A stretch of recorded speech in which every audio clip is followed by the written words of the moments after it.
Hello friends, I am Chevee. Welcome to my shed. How are you today? How's life in your world? How's things where you are? I hope everything is going well. I hope everything is great for you. Things here are pretty good. And I just got done doing a little modification to my car, so I thought I'd talk to you about it because maybe this applies to some of you. I don't know. I recently purchased a 2010 Ford Focus, and the car is great. It's wonderful. It's exactly what I need in a vehicle. But there's always buts, right? There's always caveats. It has no extras at all. It has power door locks and that's it. So one of the things I wanted to add was the ability to play MP3s or Bluetooth to my phone or do any of those things.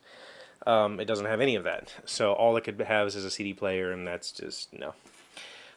So I went and purchased one of these little guys off of Amazon. This is I don't know that it has an actual brand. This is called the T11 Bluetooth audio player or something like that. I'll put a link to it, the Amazon store. Absolutely love it. I think it's pretty much perfect for what I need. It plugs into your cigarette lighter. It has a little tilty thingy.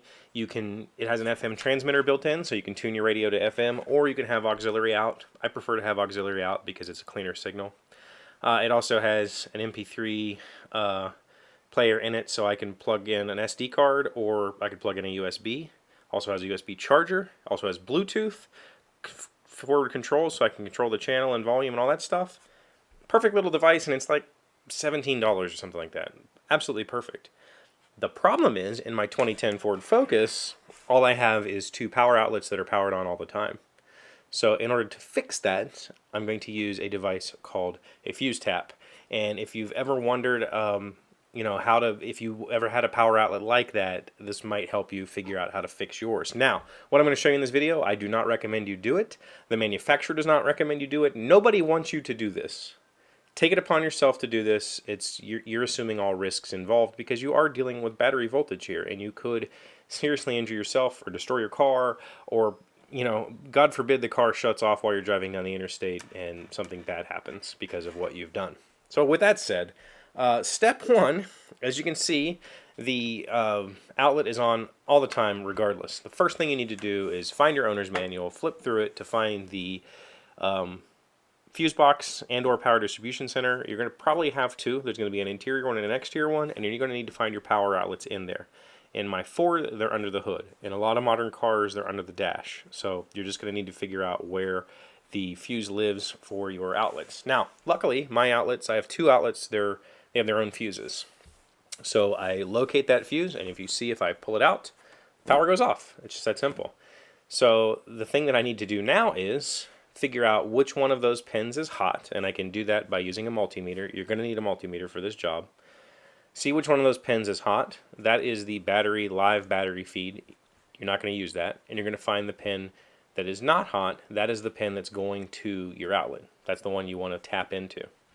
So then you're going to need one of these little fuse taps. Essentially, this is a device that plugs into where your fuse goes, and it splits that fuse circuit into two. So you can have two fused circuits coming off of that.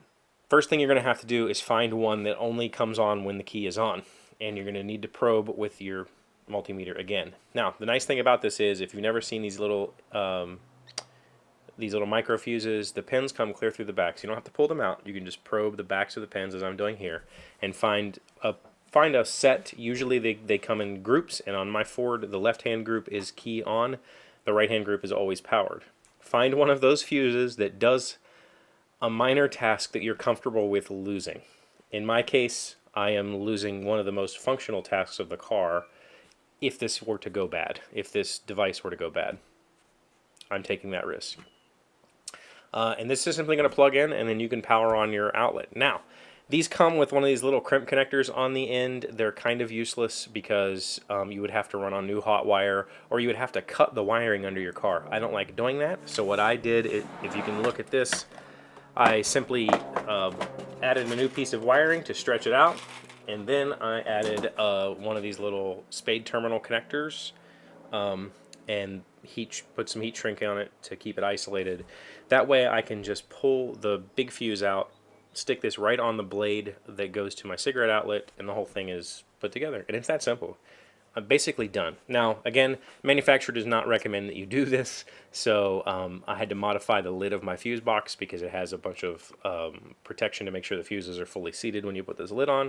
I had to cut that stuff out of the way to make room for this wire, put it all back together, and as you can see now, the device is off, and when I turn the key on, the device comes on, and it's dead simple. That's it. That's all you got to do. So a multimeter, in my case, some solder. Again, you don't have to do this. They come with the crimp connector. You could cut the wiring, find your outlet wiring, cut it, and do it this way. I like to do it the non-intrusive way. But again, it's a risk. You know, I have hot wires now that could risk being pinched in there or broken or frayed, which might cause a short. I've used these taps many, many times in the past and have never had an issue. They've never gone bad. So, do what you will. I have also seen people use just a piece of wire and jam it down in there. Don't do that. Buy the piece. It's like $6. If you go to your local store, you can get a batch of them on Amazon for $10 and have this up and running within minutes. It took me maybe 10 minutes total, 15 because I soldered. I could have used crimp connectors to diagnose the two fuses that I wanted to combine and put the patch in, and everything works great. So that's all I did. That's all I have for you today. So thank you for being here as always. Thank you for liking, commenting, subscribing, being amazing friends and wonderful people. I'll put the link to the MP3 player and the fuse tap in the description down below. If you buy anything using those two links, I'm going to get a kickback. So thank you for that. I appreciate you. And I'll see you tomorrow. Hey, Doc, wait! I want to ask you something.